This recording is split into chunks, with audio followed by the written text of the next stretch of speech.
Good afternoon, Vinyl community. How you doing? It's David Michael. I was kind of hesitant to film another video. That'd be 2 this week, I think. 2? I'll have to look back and see. But the last one I filmed wasn't too long ago. And I have some finds to show you. But as far as the filming a video so close together, there seems to be two trains of thought with people who post vinyl haul videos or vinyl finds. There's people who post many times a week, and then there's some people who, like me, who post once a week, or maybe once every other week. And I guess by posting too many videos, I'm afraid of maybe becoming white noise and people won't see the videos. And let's be honest, that's why we film these things, right? Is for people to see them. So I'm hoping someone would have the honesty to tell me you're posting too many videos. So, although I don't think I'm in danger of that yet. So anyways, hope everyone's week is going well. I have some nice thrift store finds from this week. It's a holiday tomorrow, being Remembrance Day in Canada. I'm not sure how that's, if that's observed in the US or around the world. So I don't think I'm going to be getting out tomorrow, as a lot of things are closed tomorrow in Canada. And the weekend, I have lovely home restorations to look forward to. So this might be it for this week. So I'm going to go right into it. This week I found a copy, this is what you're listening to right now, of Susie and the Banshees' Peep Show. This is one of the, this is probably one of the more common ones to find, yet it's the one I didn't have. I think the only one I need now is Scream, but that's not that hard to find either. So this is a UK pressing I found, and this was at a thrift store called Value Village in my city. And I think I've talked about this before. You might have them in your city and whatnot. This is an incredibly awesome find. And the YouTube vinyl community I'm on Facebook, I kind of put this open to jazz experts because although my jazz collection is growing, I'm by no means an expert on pressings. And ultimately, first pressing, second pressing, does it matter? Yeah, a lot of times later pressings are actually better. But for my own interest sake, I found this at Goodwill. I put it out there, and some people were saying it's a first pressing. Discogs says it is as well. And then some pretty informed people said that it's a 1958 second pressing. Ultimately, it's for me to play. That was just for my own curiosity's sake. But I found it's either a first or second copy, 57 or 1958 pressing of the Horace Silver Quintet and Trio, Blowing the Blues Away. That was $1. And the cover, the front looks nice. The back, actually the back's not too bad, a few marks. The vinyl itself, it's not bad at all. It's there's some label wear, but honestly, that's being stupidly nitpicky, isn't it?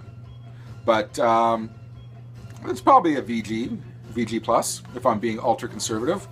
So for someone who's getting into or is now throwing himself into the giant pool that is jazz vinyl, that was a really exciting find. So that was a copy of Horace Silver Quintet and Trio, Blowing the Blues Away.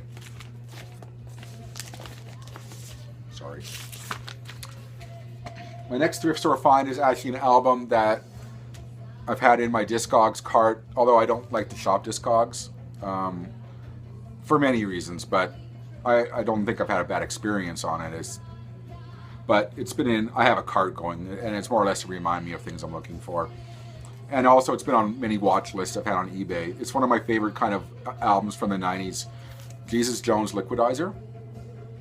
And I probably would have paid, although if you're in Europe, this probably isn't an expensive album or common. This is very uncommon to find, at least in my part of the world.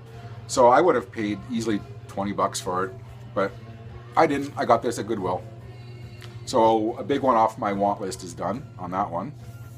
I'm not really that fond of anything after that one for the Jesus Jones catalog. Doubt's pretty good. Of course, that's the one everyone knows with Right Here, Right Now. This one I find to be a hell of a lot better than Doubt, but that's my own personal opinion. Tied in with that Horse Silver, that same day in the mail from Amazon, once again from their clearance section because I'm a cheap asshole, is Ike Quebec Blue and Sentimental. For Amazon, I noticed that a lot of their jazz vinyl seems to kind of drift slowly into their clearance section. So if you're kind of studious and keep an eye on it, I got this for 14 something or whatever. And I've heard good things about this album, and I've played this several times over the last couple of days, and it's really such a good album. And something that, I don't know if Ike Quebec has the name recognition of, as a lot of jazz artists. Maybe he's under the radar, maybe the experts are well aware of him. This is such a good album. I really highly recommend this album. Ike Quebec, Blue and Sentimental. Today I found a copy of The Dogs d'Amour in the Dynamite Jet Saloon. Very much in league with kind of the bluesy heavy metal of the late 80s. I had this a couple years ago, and I had a friend who really badly wanted it, so I did him a favor and sold it to him. Kind of regretted it, even though I've had it on CD. But today I found a copy of that, so that's back in the collection, and that's going to stay in the collection this time. So this leads me to, I hate to use the word Holy Grail. A lot of people get angry if you use that because there's, like I said, like I've said in the past, there's different criteria for different people for what is a Holy Grail. Is it one item? Is it a laundry list of things? But this was definitely in my top 5, maybe top 3 of things I was looking for. Couldn't afford. So I missed out on this the first time it came out, which is odd because at the time I owned my old record store and it came into our store several times. And it's one of those things that I'll get next time. And I just never did, and then it went out of print.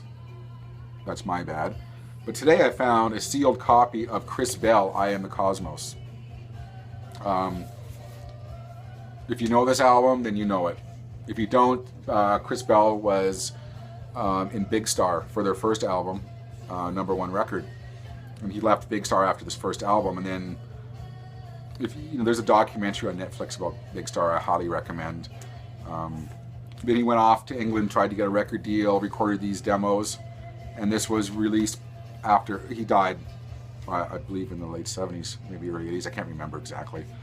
But this was released much longer after his death. So, yes, I've searched high and wide for an affordable copy. So how I got this today is I went to a local record store, which I don't do very often for the purposes of trading. But as I have so many records kicking around, there's bound to be a stack that I don't listen to, and that's what I did. I took a stack of records and I don't listen to, and that had some trade value, and I got a sealed copy of Chris Bell, I Am the Cosmos. So that's a huge one off my list. So that is what I've gotten this week. Some pretty good finds. Hopefully I'll have some time tonight to go out if I'm feeling up to it. This video alone has taken a lot of energy, oddly enough. So thanks to caffeinated drinks, I've been able to make it through. So anyways, like I said, those are my finds this week. I hope everyone's having a good week and a good rest of the week. And hopefully I'll be able to get out vinyl shopping this weekend. I don't think I will. So if I do, I'll post another video, and yeah, keep on posting your videos. I'm really liking all your videos and all your finds. So David Michael, once again from the vinyl community, take care everyone.